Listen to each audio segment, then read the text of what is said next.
Hi friends, ഇന്ന് ഞാനൊരു ചമ്മന്തി പൊടിയുടെ റെസിപ്പി ആയിട്ടാണ് വന്നിട്ടുള്ളത് കേട്ടോ. അപ്പോൾ ഞാൻ തേങ്ങ വറുത്ത് നമ്മൾ ചമ്മന്തി പൊടിക്കില്ലേ, അതുപോലെയാണ്.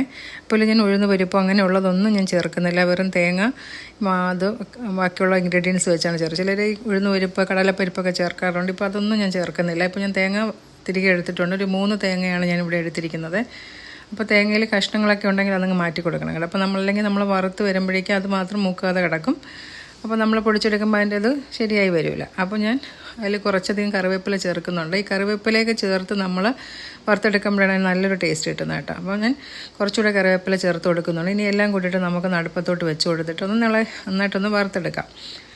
അപ്പോൾ വറുത്തെടുക്കുമ്പോൾ അത് കരിഞ്ഞു പോകാതെ വേണം നമ്മൾ വറുത്തെടുക്കാൻ കേട്ടോ. അപ്പോൾ ഇനി എണ്ണയൊന്നും ഒഴിച്ച് വറുക്കേണ്ട ആവശ്യമൊന്നുമില്ല.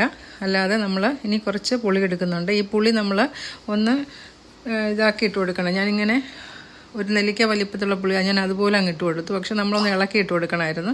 അപ്പോൾ നിങ്ങൾ ചെയ്യുമ്പോൾ അങ്ങനെ ചെയ്യണം കേട്ടോ. അപ്പോൾ ഇതൊന്ന് ഒരു അരപ്പരുവായിട്ടുണ്ട്. അപ്പോൾ നമ്മൾ കുറച്ചായിട്ടൊന്ന് വറുത്തെടുക്കണം കേട്ടോ, അല്ലെങ്കിൽ അതൊന്ന് കരിഞ്ഞു പോകും. അപ്പോൾ ഇത് മൂത്ത് വരുന്നുണ്ട്.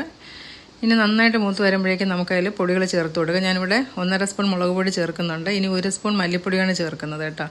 അപ്പോൾ മല്ലിപ്പൊടിയുടെ അളവ് കൂടി പോകരുത്. അപ്പോൾ ഞാനിവിടെ 1.5 സ്പൂൺ മുളക് പൊടിയും 1 സ്പൂൺ മല്ലിപ്പൊടിയാണ് ചേർത്ത് കൊടുത്തിരിക്കുന്നത്. ഇനി ആവശ്യത്തിന് ഉപ്പൂടെ ചേർത്ത് കൊടുത്തിട്ട് ഇളക്കി കൊടുക്കുക. ഇനി കുറച്ച് മഞ്ഞൾപ്പൊടി കൂടെ ചേർത്ത് കൊടുക്കണം കേട്ടോ.